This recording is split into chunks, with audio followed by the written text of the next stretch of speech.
साल था 2006, अगस्त का महीना। कुख्यात गैंगस्टर सुंदर भाटी बुलंदशहर जेल में बंद था। इस दौरान पुलिस के हाथ एक रिकॉर्डिंग लगी। जेल में बंद सुंदर भाटी की रिकॉर्डिंग। इस रिकॉर्डिंग के मुताबिक वो कथित तौर पर तत्कालीन केंद्रीय गृह राज्य मंत्री माणिक राव गावित से बात कर रहा था। पुलिस के पास से ये रिकॉर्डिंग एक टीवी चैनल के रिपोर्टर को लीक हो गई। बस फिर क्या था, टीवी चैनलों ने इस बातचीत को जोर शोर से दिखाया। सीबीआई जांच शुरू हो गई। हालांकि इस मामले में गावित को क्लीन चिट मिल गई। पता चला कि दो लोग खुद को गावित और उनका सेक्रेटरी बताकर सुंदर से बात कर रहे थे, लेकिन एक क्षेत्रीय बदमाश इतना हौसला रख रहा था कि वो केंद्रीय गृह राज्य मंत्री तक से बात कर सके। इस मामले की चर्चा दूर दूर तक हुई। पुलिस अधिकारियों से लेकर राजनीतिक के गलियारों में लोग सुंदर भाटी की बातें करने लगे थे।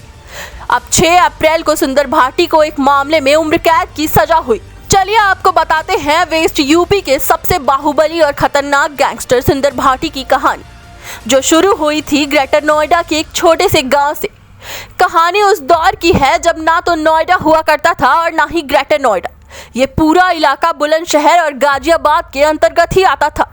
इस दौर की कहानी जब कीकर के जंगलों को साफ किया जा रहा था, सड़कों का जाल बिछाया जा रहा था, उद्योग धंधों को लगाया जा रहा था और Noida new Okhla industrial development authority को अस्तित्व में लाया जा रहा था। ये किस्सा है 80 के दशक के आखिर का, 90 के दशक के शुरुआत का।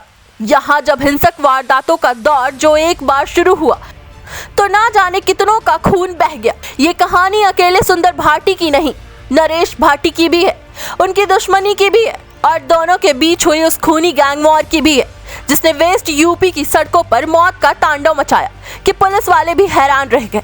80 के दशक में सतबीर गुर्जर और महेंद्र फौजी के बीच जारी दुश्मनी ने गाजियाबाद पुलिस की नींद हराम कर रखी थी। साल 1992 में सतबीर गुर्जर को दिल्ली पुलिस ने एनकाउंटर में मार गिराया था और महेंद्र फौजी साल 1994 बुलंदशहर में एनकाउंटर के दौरान मारा गया था। इन दोनों की मौत के बाद इनके गैंग भी बिखर गए। सतबीर गुर्जर गैंग का नरेश भाटी धीरे धीरे अपना कद बढ़ाता रहा और आसपास के बदमाशों को अपने साथ जोड़ता रहा।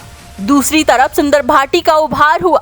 सुंदर भाटी ने उद्योगपतियों और बड़े कारोबारियों से रंगदारी वसूलनी शुरू कर दी थी।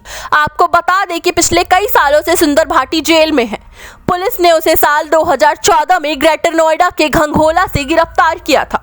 फिलहाल वो यूपी के सोनभद्र जेल में बंद है। ग्रेटर नोएडा में सुंदर भाटी का गैंग D11 के नाम से पुलिस की फाइल में दर्ज है।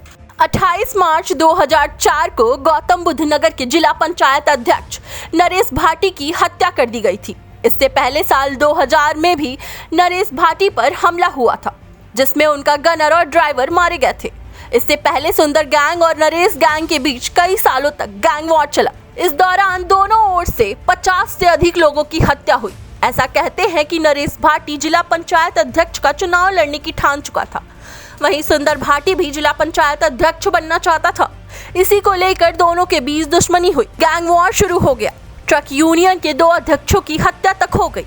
नरेश भाटी जिला पंचायत अध्यक्ष बने, लेकिन 2004 में उनकी हत्या हो गई। उनके मर्डर के बाद इस गैंग की कमान नरेश के भाई रणदीप ने संभाल ली। नरेश का भांजा अमित कसाना भी गैंग का हिस्सा बन गया। 8 फरवरी 2015 के दनकौर कोतवाली क्षेत्र के दादूपुर गांव के रहने वाले हरेंद्र प्रधान की हत्या कर दी गई थी। हरेंद्र नागर और हरेंद्र प्रधान समाजवादी पार्टी से जुड़े हुए थे। घटना में उनकी सरकारी गनर भूदेव शर्मा की मौत हो गई थी। इस मामले में हरेंद्र नागर के परिवार की ओर से सुंदर भाटी समेत 9 लोगों के खिलाफ मुकदमा दर्ज कराया गया था। अब इस बात को समझिए कि नोएडा, ग्रेटर नोएडा और गाजियाबाद में सरिये का बड़ा कारोबार है। ऐसा मानते हैं कि सुंदर भाटी का अपने गुर्गों की मदद से इस कारोबार में बड़ा दखल था। इस बीच हरेंद्र नागर का वर्चस्व बढ़ने लगा था। वो सरिये और स्क्रैप के काम में बढ़त बना रहे थे। हरेंद्र जेवर विधानसभा सीट से चुनाव लड़ने की तैयारी भी कर रहे थे। राजनीति में हरेंद्र का बढ़ता कद और कारोबार में मिल रही बढ़त सुंदर को परेशान कर रही थी। आखिरकार इसका अंत हरेंद्र की हत्या से हुआ। बाद में सपा ने हरेंद्र की पत्नी को जेवर सीट से विधानसभा का टिकट भी दिया था। हरेंद्र नागर के भाई रवि नागर ने कहा कि उनकी गवाही रोकने के लिए उन पर 8 बार हमला किया गया था, लेकिन वो उनके चचेरे भाई विकास और गाड़ी का ड्राइवर आजाद गवाही से पीछे नहीं हटे। पुलिस कमिश्नर आलोक सिंह खुद इस मामले पर पूरी नजर बनाए हुए थे। पुलिस ने इस दौरान सुंदर भाटी और उसके गैंग के लोगों की करोड़ों रुपए की संपत्ति कुर्क की थी। एक एक करके इस गिरोह के लोगों को गिरफ्तार किया जा रहा था और जेल भेजा जा रहा था। कमिश्नर आलोक कुमार सिंह के मुताबिक सुंदर भाटी और इसके गुर्गों पर बुलंदशहर, मेरठ, गौतम बुद्ध नगर, फरीदाबाद, दिल्ली, साहिबाबाद में हत्या और हत्या की कोशिश के 11 मुकदमे और अन्य मामलों के 152 मुकदमे दर्ज हैं। इनमें से 42 मुकदमों में सुंदर भाटी ही आरोपी है। सुंदर भाटी के तार जतन सिरोही गैंग और राजपाल गैंग के साथ भी जुड़े हुए थे। जतन सिरोही बुलंदशहर का एक बड़ा गैंगस्टर था जो पुलिस एनकाउंटर में मारा गया था। सुंदर भाटी और उसके गैंग से पुलिस 70 करोड़ की संपत्ति जब्त की है।